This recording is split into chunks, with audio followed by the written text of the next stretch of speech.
ఊర్లో ఇన్ని లాడ్జింగ్లుంటే ఈ కొండ మీదకి పట్టుకొచ్చినవేటి? ఓపెన్ ఎయిర్లో సరసం ఎలా ఉంటుందో చూడాలని చాలా కాలంగా నా కోరిక అంతం.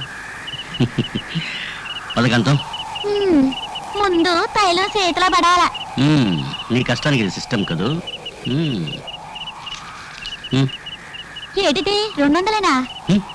అవును మరి, పెట్రోల్ ధర పెరిగింది, తపాలా రేట్లు పెరిగాయి, రైలు ఛార్జీలు పెరిగాయి, ఆఖరికి మల్లెపూల ధర పెంచేస్తున్నారు. Okay, that's all right.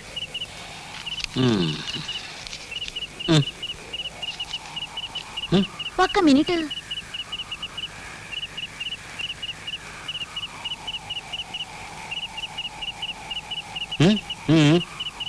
మళ్ళీ మళ్ళీ ఆడుకుంటాం చెప్పండి.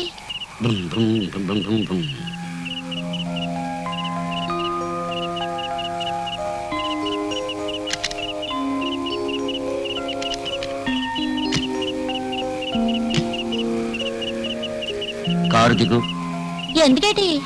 ఇది టాక్సీ. ఇక్కడి నుంచి ఊళ్ళోకి వెళ్ళడానికి 1000 రూపాయలు అవుతుంది. ఇది టాక్సీనా? ఇదో పుట్టించి.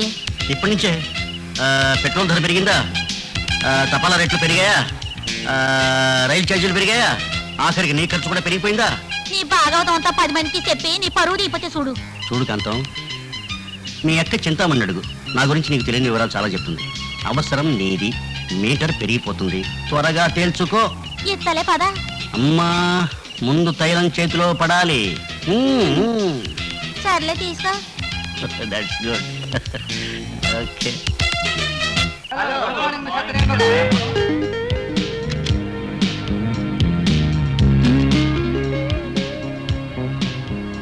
చిరునవ్వును ప్రేమించే మీ అందరికీ శుభోదయం. ఇవాటితో మన జోక్స్ క్లబ్కి 1 సంవత్సరం ఎండింది. ఈ సంవత్సరం మొత్తం 52 ఆదివారాలు కలుసుకున్నాం, 648 జోకులు చెప్పుకున్నాం. కొందరు అపార్థం చేసుకునే ఆందోళన చేస్తున్నట్టుగా ఇక్కడ మనం చెప్పుకునే జోక్స్ వల్గర్ జోక్స్ కావు, పైగా మనం సృష్టించినవి కావు. మన దేశంలోనే బాహాటంగా దొరికే ఈ dirty jokes books, play boy jokes books and party jokes books అని చదువుకునే మనం చెప్పుకుంటున్నాం. ఇవే బుక్ ఏమిటి, ఈ పుస్తకాలను ప్రభుత్వం ఏనాడో బ్యాన్ చేసి ఉండేది. మనిషి ఆరోగ్యానికి చిరునవ్వు, సెక్స్ ముఖ్యమని డాక్టర్లు ఒప్పుకున్న సత్యం. ఈ జోక్స్ నిషేధించడం అంటే చిరునవ్వుని, మనుషుల్లోని హాస్యప్రయత్వాన్ని నిషేధించినట్టే. An apple a day keeps doctor away అని అందరూ అంటారు. But a smile a day keeps doctor away అని త్రైబక్ అంటాడు. Let us start our smiles. First joke నేను చెప్తాను. ఇవాళ చక్కని కొటేషన్ చదివాను. మనిషికి యవ్వనంలో వృద్ధాప్యపు అనుభవం, వృద్ధాప్యంలో యవన శక్తి ఉండాలట. కరెక్ట్, చాలా చక్కని నిజం చెప్పారు. నేను జోక్ చెప్తాను వినండి.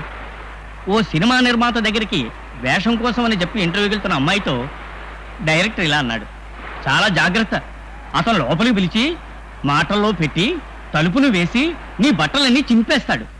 అందుకు ఆ అమ్మాయి వెంటనే, ముందుగా చెప్పారు, చాలా థ్యాంక్స్ అండి, పాత బట్టలే కట్టు వెళ్తాను. హలో మాస్టరు, ఏమండోయ్?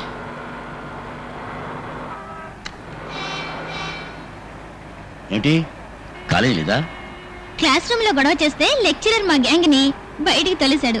మిగతా వాళ్ళేరి? బీచ్ లో తిరుగుతున్నారు. తీసుకోండి. మన పళ్ళు ఒరిజినలేగా. గదికి వెళ్ళి చదువుకోకుండా ఇక్కడ పెట్టి వేసావేంటి? చదవాలంటే బద్ధకం కాబట్టి. బద్ధకం ఉండడం మంచిది. ఒకసారి మా ఆఫీసులో అందరికీ బద్ధకం తగిలించడానికి ఆలస్యం అమృతం విషయం అన్న బోర్డు తగిలిస్తే ఏం రియాక్షన్ వచ్చింది తెలుసా? అందరి బద్ధకం మాయమై ఉంటుంది. దాంతో మా క్యాషియర్ 25,000 రూపాయలతో పారిపోయాడు. ఆ సెక్రటరీ అకౌంటెంట్తో లేచిపోయింది. 4 క్లర్కులు జీతాలు పెంచుకొని అడిగారు. ఇంతకీ నా ప్రశ్నకి సమాధానం చెప్పలేదు. మీరు ప్రశ్న అడగలేదే? ఇప్పుడు కాదు, మనం కలుసుకున్న కొత్తలో రెస్టారెంట్ అడిగారు. ఏమని అడిగారు? మనం పెళ్లి ఎప్పుడు చేసుకుంటున్నాం అని. నోని అప్పుడే చెప్పానుగా మాస్టారు. ఓ మగాడు ఒక ఆడదాన్ని నన్ను పెళ్లి చేసుకుంటామని అడిగినప్పుడు వెంటనే ఆడదు నో అందనుకో ఆలోచిస్తున్నా అని అర్థం, ఆలోచిస్తున్నా అందనుకో సరే అని అర్థం, సరే అందనుకో అది అసలు ఆడదే కాదు.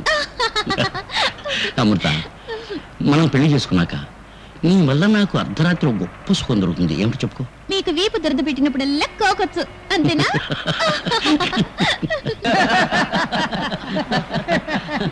ఇప్పుడు ఒక చిలక జోక్ చెప్తాను. ఒక ముసలావిడ కాలక్షేపం కోసం చిలకని కొందామని బజారుకి వెళ్ళి ఒక చిలకని సెలెక్ట్ చేసింది. ఆ షాపు వాడు ఇది వద్దండి, ఇది దివాళా తీసిన బ్రోతల హౌస్ లో కొన్నాళ్ల పాటు ఉన్నది అని చెప్పినా వినకుండా ముసలమ్మ ఇంటికి తీసుకొచ్చింది. చిలక ఇంటికి రాగానే భలే భలే కొత్త ఇల్లు అంది. ముసలావిడ మహత్తరంగా సంతోషపడింది. ఇంతలో ఆవిడ కోళ్ళిద్దరూ గది నుంచి బయటకు వచ్చారు. చిలక వాళ్ళిద్దరిని చూసి భలే భలే భలే కొత్త అమ్మాయిలు అంది. ఆహా ఎంతో సంతోషించారు. ఈ అమ్మాయిలిద్దరూ సాయంకాలం భర్తలు ఇంటికి రాగానే చిలక వాళ్ళని చూసి ఏం చెప్తుంది అని చాలా ఆతృతగా ఎదురు చూస్తున్నారు. వాళ్ళిద్దరూ వచ్చారు. చిలక వాళ్ళని చూసింది. భలే భలే కొత్త అమ్మాయిలు, కొత్త ఇల్లు, కానీ పాత ప్యాసింజర్లే అంది. ఓ అందమైన అమ్మాయి చెరువు గట్టుకొచ్చి ఈత కొడదామని బట్టలన్నీ విప్పేసింది. సరిగ్గా అందులో దూకబోతుండగా వాచ్మెన్ వచ్చి ఇక్కడ ఈత కొట్టడం నిషిద్ధం అన్నాడు. మరి ఆ సంగతి ముందే ఎందుకు చెప్పలేదని కోపంగా అడిగితే ఇక్కడ బట్టలు విప్పడం నిషిద్ధం కాదు అన్నాడు. Hi master. హాయ్. ఏమిటి రమ్మని ఫోన్ చేశావు? నీతో మాట్లాడాలనిపించింది. నాకైతే మేలుకుని ఉన్న ప్రతి క్షణం నీతో మాట్లాడాలనుంటుంది.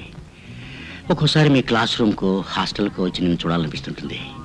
But I control myself. రక్షించారు. అసలు మన పెళ్ళిందుకు వాయిదా వేస్తున్నట్టు? ఏ నీ ఎవనో అడవిగాచిన వెన్నెలవుతుందనా? నీ భర్త ఎలా ఉండాలనుకుంటున్నావు? సిద్ధార్థ బాసులా చలాకీగా, రవి శాస్త్రిలా స్మార్ట్ గా, మెగాస్టార్ చిరంజీవిలా హుందాగా. ఈ వివరాలు చాలా. అయితే మన ఇద్దరి పరిచయం నీ అదృష్టమనే చెప్పాలి. అంటే నీలో ఈ లక్షణాలన్నీ ఉన్నాయనుకుంటున్నారా? అసలు నా మీద నీ అభిప్రాయం ఏంటి చెప్పు. You are a good friend. ఇవాళ వెడ్డింగ్ కార్డ్ సెలెక్ట్ చేద్దామా? చూడండి మాస్టారు, ఫ్రెండ్షిప్ వేరు, పెళ్లి వేరు. మీతో చాలా కాలం నుంచి ఈ విషయం చెప్పాలనుకుంటున్నాను. కానీ మీరు జోక్గా తీసుకుని సరదాగా కొట్టిపారేస్తున్నారు. అసలు నేను మిమ్మల్ని పెళ్లి చేసుకుంటానని ఎలా అనుకున్నారు? ఓ 100 రూపాయల నోటిచ్చి చిల్లర తీసుకుంటే అందులో 10 తక్కువ ఇస్తేనే ఆఫ్టర్ ఆల్ 10 రూపాయలే కదా అని మనం ఊరుకోం. అలాంటిది 45 ఏళ్ల జీవితాన్ని నేనెందుకు కోల్పోతాననుకున్నారు? 60-20 కలవు మాస్టారు. నిన్ను చూసిన క్షణం దాకా ప్రేమ అంటే ఏమిటో నాకు తెలియదు. నా జీవితంలో మొదటిసారిగా ప్రేమించిన నిన్నే. ఇది మాత్రం వాస్తవం. నేను చూశాక మీలో అలాంటి స్పందన కలిగి ఉండొచ్చు. కానీ నాకు రోహిత్కి పెళ్లి నిశ్చయమైంది. అతను ఐపీఎస్ ట్రైనింగ్లో ఉన్నాడు. ఈ సమ్మర్లో ఎగ్జామ్స్ అవగానే మా మ్యారేజ్. కంగ్రాట్స్. ఇంతకాలం ఆడదాన్ని ఒక ఆట వస్తువుగా చూశాను. కానీ నీ విషయంలో మాత్రం నాకు అది సాధ్యం కాలేదు. It's all right. ప్రేమ ఎంత తమాషానో కదా. కావాలన్నా కలగదు, వద్దన్నా పోదు. నువ్వు చెప్పింది నిజమే. ప్రేమించడానికి మనసు ఎంత ముఖ్యమో పెళ్లికి వయసు అంతే ముఖ్యం. మంచి జోక్ చెప్పండి మాస్టారు. నిన్న రాత్రి నాకు పిడకలు వచ్చింది. నిన్ను నన్ను ఒకే జైలు సెల్లో నగ్నంగా ఉంచారట. అది పీడకలు ఎందుకు అవుతుంది? నేను కూడా ఆడపిల్లనేనట.